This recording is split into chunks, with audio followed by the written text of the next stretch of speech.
Hello दोस्तों, आप सभी को मेरे चैनल कृपानंद भक्ति 1 मिलियन में आपका स्वागत है। दोस्तों, इस चैनल के माध्यम से आप सभी को इतिहास घटित कहानी को बताते हैं, अतः आप सभी इस चैनल को सब्सक्राइब जरूर कर लीजिए। हेलो दोस्तों, कहानी की इस नई सीरीज पार्ट 2 में आप सभी का स्वागत है। आज की इस कहानी का नाम है गरीब राजमिस्त्री। यह एक मोरल स्टोरी है। अगर आपको हिंदी कहानियाँ, रिटन स्टोरीज या बेड टाइम स्टोरीज पढ़ने का शौक है तो इस कहानी को पूरा जरूर पढ़े। दोस्तों, यह कहानी है गरीब राजमिस्त्री की, जिसका अगला भाग तो इस वीडियो में बताएंगे। मुखिया, वैसे सोनू, मेरे पास एक उपाय है। अगर तू इस उपाय को कर लेगा तो तू जिंदगी भर सुखी रहेगा। तेरे हाथ में 4 पैसे भी आएंगे और तेरी पत्नी का इलाज भी हो जाएगा। सोनू, तो फिर जल्दी बताइए मुखिया जी, मैं अपनी पत्नी के इलाज के लिए कुछ भी करने को तैयार हूँ। मुखिया, सोनू, तेरा मकान काफी बड़ी जमीन पर बना हुआ है। तू जमीन को किसी को बेच दे, अच्छे पैसे मिल जाएंगे और तू किसी और को क्या बेचेगा। तू एक काम कर, तू उस जमीन को मुझे ही बेच दे। सोनू, आपका मतलब मैं अपना घर बेच दूं? मुखिया, अब तेरी बात समझ में आई। सोनू, ये कैसी बात कर रहे हैं आप मुखिया जी? मैं अपना घर किसी कीमत पर नहीं बेच सकता। वो घर मेरे पुरखों का है, मेरे पुरखों की निशानी है। मुखिया, अबे ऐसे पूर्वजों की निशानी का क्या फायदा बे, जो वक्त पर काम ना आए। सोच ले और समय ले ले। मैं तेरा मकान अच्छे दाम में खरीदने को तैयार हूँ। ऐसे मौके बार बार नहीं आते, समझा? सोनू, किसी कीमत पर नहीं। और एक बार उस मकान को बेचने का मेरे मन में विचार भी आ जाता, लेकिन मेरी पत्नी इसके लिए कभी तैयार नहीं होगी। उसकी यादें इस मकान में ज्यादा जुड़ी हुई है। मुखिया, तो फिर उन यादों को बाजार में बेच आ। उससे तुझे जितनी आमदनी होगी उससे अपनी पत्नी का इलाज करा लेना। इतना कहकर मुखिया सोनू का मजाक उड़ाता हुआ वहां से चला गया। सोनू की आंखों में बेबसी के आंसू छलकने लगे। बल्ली, दिल छोटा मत करो सोनू चाचा, हिम्मत रखो और भगवान पर भरोसा करो।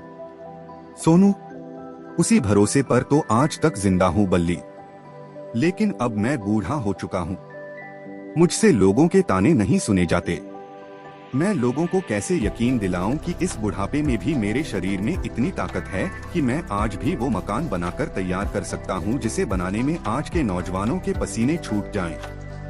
मैं आज भी एक से एक बेहतर डिजाइन बनाकर तैयार करके दे सकता हूं। बल्ली, जुम्मन जमींदार अपनी कोठी बनवा रहा है, आप वहां पर बात करके क्यों नहीं देख लेते? मेरे ख्याल से आपको एक बार जाकर जुम्मन जमींदार से मिलना चाहिए। अगर उसे आप पर भरोसा हो गया तो वो आपको काम दे सकता है। और मैं तो आपके काम को जानता हूँ चाचा, आपके जैसा कुशल राजमिस्त्री आज भी कोई नहीं है। सोनू, शायद तुम सही कहते हो बल्ली, मैं कल ही जुम्मन जमींदार के पास जाऊंगा। अब मैं चलता हूँ बल्ली, मालती की दवाई का वक्त हो गया है। इतना बोलकर सोनू अपने घर चला गया। उसकी पत्नी मालती को बहुत खांसी हो रही थी। सोनू तुरंत दवाई की शीशी लेकर मालती के पास पहुंच गया। सोनू, ये लो मालती, दवाई पी लो। लगता है तुमने सुबह से दवाई नहीं पी। डॉक्टर ने बोला था ना कि इस दवाई को सुबह शाम पीना है। इतना बोलकर सोनू ने दवाई मालती को पिला दी। दवाई पीकर मालती को आराम मिल गया। सोनू, क्या तुमने सुबह दवाई नहीं पी थी? मालती, शीशी में दवाई कम रह गई थी, इस वजह से सोचा कि मैं 2 वक्त की जगह 1 वक्त इस दवाई को पीऊंगी। और वैसे भी दवाई तो रोज रोज की ही है ना। सोनू, तुम तो जानती हो मालती, जब तुम इस दवाई को नहीं पीती हो तुम्हें खांसी होने लगती है। अपना ख्याल रखो, तुम्हारे अलावा अब मेरा कौन है?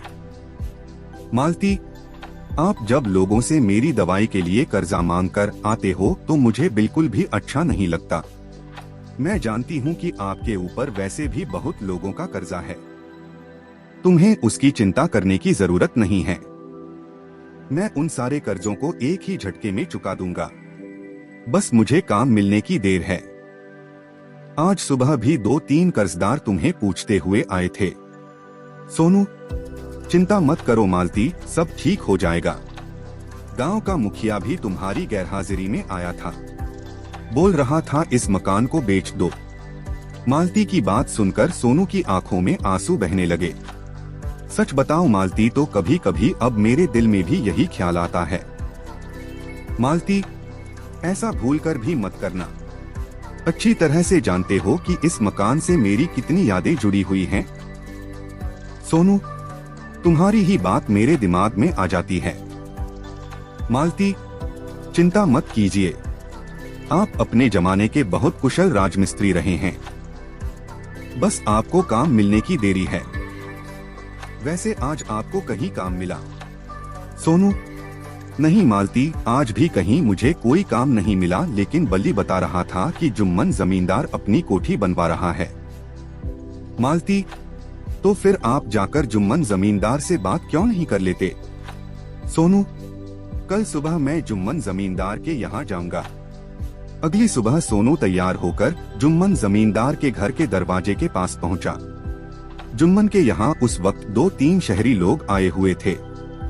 सोनू को देखकर जुम्मन मजाक उड़ाने वाले अंदाज में बोला, जमींदार, सोनू सुबह सुबह यहाँ कैसे? सब ठीक तो है? कहीं तेरी पत्नी मर तो नहीं गई? सोनू, ये कैसी बातें कर रहे हैं आप जमींदार साहब?